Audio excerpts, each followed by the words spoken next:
કેમ છો દર્શક મિત્રો?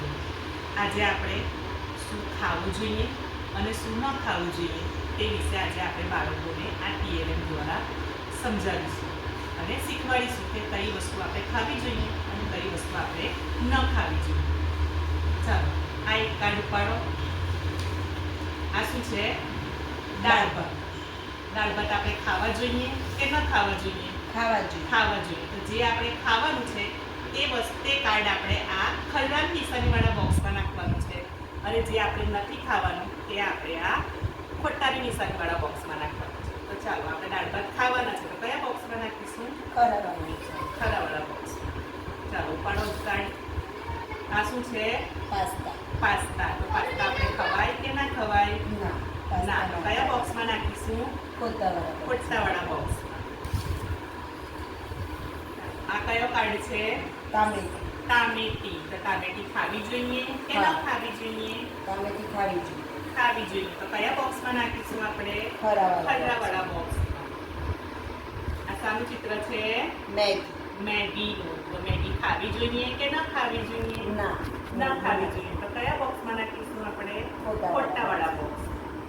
ચાલો હજુ એક કાર્ડ. ચિત્ર છે સફરજન. સફરજન આપણે ખાવું જોઈએ કે ન ખાવું જોઈએ?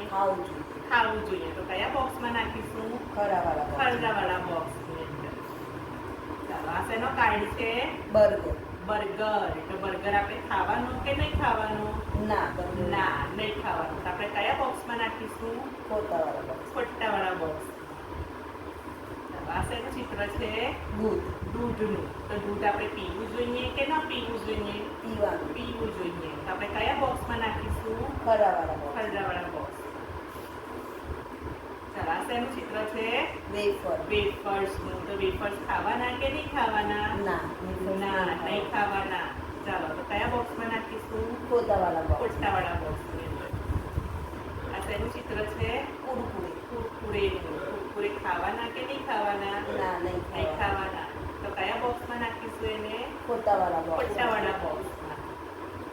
આ શાનું કાર્ડ છે? ઈંડાનું. તો ઈંડા આપણે ખવાય કે ના ખવાય? ખાવાના. કયા બોક્સમાં નાખીશું? ખરાવાળા બોક્સમાં. આ શેનો કાર્ડ છે? ગાજરનું. તો ગાજર આપણે ખવાય કે ના ખવાય? ખવાય. તો કયા બોક્સમાં નાખીશું? ખરાવાળા બોક્સમાં. આ શાનું ચિત્ર છે? પિઝાનું. તો પિઝા આપણે ખવાય કે ના ખવાય? ના ખવાય. તો કયા બોક્સમાં નાખીશું આપણે? ખોટાવાળા બોક્સમાં. આ શેનું કાર્ડ છે? પાલકની ભાજી. તો ભાજી આપણે ખવાય કે ના ખવાય? ખવાય. તો આપણે કયા બોક્સમાં નાખીશું? ખરાવાળા બોક્સમાં.